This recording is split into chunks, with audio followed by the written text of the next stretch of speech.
Sebelum melanjutkan, jangan lupa subscribe dulu, terima kasih. Bab 219, Menghancurkan Yao Manor. Yuming melompat ke udara. Cahaya yang berkilauan menyelimuti tubuhnya saat golem batu raksasa muncul. Golem batu raksasa itu berwarna hijau tua dan bermata seperti bara api emas. Ini adalah jiwa bela diri Yuming, golem batu hijau raksasa. Golem batu hijau raksasa adalah roh bela diri ras kuno, yang dikenal karena pertahanan dan kekuatan mereka yang mengerikan. Memanggil jiwa bela dirinya, jiwa Yuming berubah dalam sekejap. Lapisan baju besi tanah berwarna hijau tua melilit seluruh tubuhnya saat ia melayangkan pukulan ke arah Yao Fei. Merasakan bahaya dari serangan Yuming, api hitam gelap yang membekukan keluar dari tubuh Yao Fei dan sesosok humanoid hitam raksasa muncul, melayang di udara di belakang Yao Fei. Humanoid raksasa ini terbakar dengan api hitam gelap yang sama seperti yang ada di sekitar Yao Fei, memancarkan dingin yang menakutkan, tirani dan supremasi jahat. Ini adalah roh bela diri Yao Fei. Dan seperti roh bela diri Yuming, roh ini juga berasal dari ras kuno dan disebut penguasa jahat kegelapan, roh bela diri tingkat atas 12. Yao Fei juga berubah jiwa tanpa membuang waktu setelah memanggil roh bela dirinya. Tubuhnya ditutupi dengan baju besi gelap yang memiliki api hitam menari-nari di permukaannya. Dia melompat keluar dalam sekejap, meninggalkan dua gambar kabur di belakangnya di udara saat dia menghadapi serangan Yuming. Ledakan. Sebuah ledakan memekakkan telinga terdengar saat dua sosok terlempar ke belakang pada saat yang sama. Meskipun Yao Fei pernah terluka oleh kekuatan Shen Zhao Su sebelumnya, kekuatannya sedikit lebih tinggi daripada Yuming dan terlebih lagi, semangat bela diri Yuming secara alami ditekan oleh perbedaan kelas. Oleh karena itu, meskipun Yao Fei terluka, akan sulit bagi Yuming untuk menghabisi nyawa Yao Fei dalam pertempuran cepat. Terdorong mundur pada kontak pertama, mata Yuming tenggelam. Sambil melambaikan kedua tinjunya, kedua orang itu sekali lagi terlibat dalam perkelahian. Di bawah, di alun-alun yang hancur, kerumunan menyaksikan dengan mata terbelalak pertempuran di langit antara Zhao Su, Li Molin, dan Kaisar Duanren, serta para ahli Shen lainnya. Karena mereka mampu menembus alam Shen, semua roh bela diri mereka dijamin memiliki bakat roh bela diri yang luar biasa. Pada titik pertempuran ini, Zhao Su dan Kaisar Duanren telah memanggil roh bela diri mereka.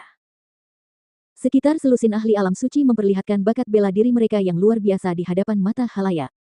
Ini merupakan pemandangan tak terlupakan yang mengguncang jiwa seseorang. Pangeran Kekaisaran kedua, haruskah kita naik? Di bawah, karena dia adalah salah satu ahli istana, Cheng Jian bertanya pada Duan Wuhen sambil menyaksikan pertarungan Yuming dan Yao Fei, bertanya-tanya apakah mereka harus membantu Yuming. Tepat ketika Duan Wuhen ingin mengangguk, tekanan yang sangat besar turun ke alun-alun. Saat itu tiba, orang yang menanggung tekanan mengerikan ini melancarkan pukulan ke Li Molin yang sedang bertarung dengan Zhao Su. Terkejut, cahaya cemerlang 9 warna meledak dari tubuh Li Molin saat dia membalas dengan telapak tangan di saat-saat terakhir. Tinju dan telapak tangan beradu. Li Molin gemetar karena energi yang memantul, mendorong punggungnya dan menyebabkannya terhuyung-huyung tak stabil di udara. Haha, Zhang Fu, kau akhirnya di sini. Seru Zhao Su sambil tertawa terbahak-bahak. Di udara, terlihat seorang pria setengah baya berbadan kekar dengan rambut hitam di kepalanya namun wajahnya ditutupi janggut putih tebal. Zhang Fu. Penambahan terkini dalam pertempuran adalah penjaga kanan gerbang Asura, Zhang Fu. Ketika Zhao Su dan Huang Xiaolong pertama kali tiba di kota Kekaisaran Duanren, mereka telah mengirim pesan kepada Zhang Fu untuk bergegas ke sana sebagai tindakan pencegahan juga. Dan sekarang, di saat kritis ini, Zhang Fu berhasil. Zhang Fu menertawakan Zhao Su, pemandangan yang begitu hidup, bagaimana mungkin aku, Zhang Fu, melewatkannya. Sudah lama sekali aku tidak bersantai dengan tulang-tulangku yang sudah tua. Sepertinya aku tidak terburu-buru ke sini tanpa alasan. Haha, kalau begitu aku serahkan wanita tua ini padamu. Zhao Su melepaskan lawannya. Tidak masalah.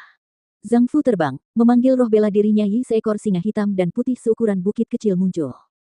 Zhang Fu menyatu dengan roh bela dirinya dan menyerang Li Molin dengan sikap bersemangat. Amarah meledak dalam hati Li Molin saat mendengar para lelaki tua bau ini menghabisinya seolah-olah dia adalah mangsa. Dia tersentak. Sambil menepi, 9 ekor berhamburan keluar di belakangnya, berputar-putar ke arah Zhang Fu. 9 warna yang berputar-putar di sekujur tubuhnya semakin terang.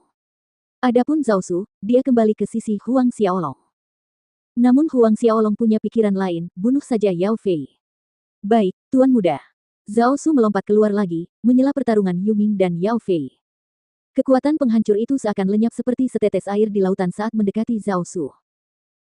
Zhao Su mencibir, mengangkat tangannya dan hendak menyerang Yao Fei ketika niat pedang yang kejam datang menembus ruang angkasa ke arah Zhao Su. Karena khawatir, telapak tangan Zhao Su berbalik dan melesat ke arah niat pedang yang datang. Suatu kekuatan dahsyat menyapu bersih. Pada saat berikutnya, sesosok muncul di samping Yao Fei dan membawa Yao Fei pergi tanpa halangan, meninggalkan suaranya yang bergema di kehampaan. Adik junior, pertama-tama kembalilah ke kuil. Ketika Li Molin yang sedang bertarung dengan Zhang Fu mendengar ini, dia mengerahkan seluruh tenaganya untuk mendorong Zhang Fu kembali, dan meninggalkan sebuah kalimat, Zhang Fu benar. Aku akan menuai nyawa anjingmu lain kali aku melihatmu. Dengan goyangan, tubuhnya menghilang ke dalam kehampaan. Ao Baixue, leluhur keluarga Yao Yao San, dan para ahli alam Dewa Templar Sein yang tersisa juga terbang ke langit, menghilang ke dalam kehampaan dalam sekejap. Zhang Fu mengernyitkan alisnya saat melihat Li Molin melarikan diri. Namun, alih-alih mengejarnya, dia muncul di alun-alun di hadapan Huang Xiaolong pada saat berikutnya, memberi hormat dengan hormat. Bawahan Zhang Fu memberi hormat kepada Tuan Muda. Berdiri. Bawahan berterima kasih kepada Tuan Muda. Kaisar Duanren dan yang lainnya melihat bahwa Zhang Fu yang baru tiba juga menyebut Huang Xiaolong sebagai Tuan Muda. Hati mereka tercengang. Dilihat dari apa yang mereka lihat sebelumnya, kekuatan Zhang Fu tidak lebih lemah dari Zhao Su, bahkan mungkin sedikit lebih kuat. Identitas apa yang dimiliki Huang Xiaolong hingga menyebabkan dua orang pendekar alam suci tingkat tinggi dengan sukarela memanggilnya Tuan Muda. Meskipun Zhao Su merupakan teman baik guru Duanren, telah menyelamatkan dan merawat Duanren di masa-masa awal, serta dapat dianggap sebagai salah satu mentor Duanren, dia sama sekali tidak menduga bahwa Zhao Su merupakan penjaga kiri gerbang Asura. Yang mulia, apa yang harus kita lakukan sekarang? Zhao Su melangkah maju untuk bertanya. Niat membunuh yang kuat membumbung di mata Huang Xiaolong saat suaranya yang dingin terdengar, ke Yao Manor. Dia tidak membayangkan bahwa Yao Fei akan dapat melarikan diri. Dia sangat berharap agar orang tua dan saudara kandungnya dikurung di Yao Manor. Jika tidak, dia takut bahwa mendengar Huang Xiaolong ingin pergi ke Yao Manor, semua orang menjadi bingung. Baik, Tuan Muda. Zhao Su dan Zhang Fu menyetujui dengan hormat. Huang Xiaolong terbang dari Institut Duanren, diikuti oleh Zhao Su, Zhang Fu, Yuming, dan Fei Hou. Ayah, haruskah kita? Duan Wuhen melangkah mendekati Kaisar Duanren, bertanya dengan bisikan hati-hati. Kaisar Duanren mengangguk, ayo kita pergi dan melihat-lihat.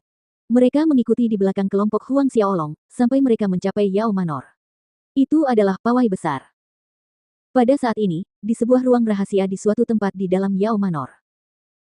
Huang Peng, Su Yan, Huang Min, dan Huang Xiaohai diikat dengan tali emas tebal, melotot marah ke arah beberapa pengawal Yao Manor di luar ruangan.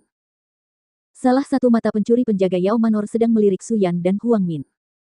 Terikat dengan tali emas tebal, pakaian mereka diregangkan, menonjolkan kontur lekuk tubuh mereka, terutama area di sekitar payudara mereka. Penjaga Yao Manor memuji dengan murah hati, ibu dan saudara perempuan Huang Xiaolong ini adalah wanita jalang yang licik, rasanya seperti melihat sepasang saudara perempuan melihat mereka berdampingan seperti ini. Jika bukan karena instruksi bangsawan muda, aku tidak akan mampu menahannya lagi. Seorang kawan tinggi kurus di sebelahnya mencibir, jangan khawatir, setelah bangsawan muda kita membunuh Huang Xiaolong, mereka tidak akan berguna lagi. Kau bisa bermain sepuasnya saat itu. Penjaga yang awalnya tidak bermoral itu berkata, hanya Huang Xiaolong yang hina. Hanya karena dia didukung Duan Wuhen, dia pikir dia begitu hebat. Aku benar-benar tidak mengerti mengapa bangsawan muda bersikap sangat hati-hati saat berhadapan dengannya. Dengan bangsawan muda dan kekuatan Yao Manor kita, untuk menghancurkan Huang Xiaolong yang hina. Bukankah semudah menjentikkan jari kita? Menurutku juga begitu, dia hanya Huang Xiaolong yang menyedihkan. Tidak perlu menempatkannya di mata kita. Namun, baru saja penjaga itu selesai bersuara, terdengar ledakan keras yang menggelegar bagaikan langit dan bumi berguncang.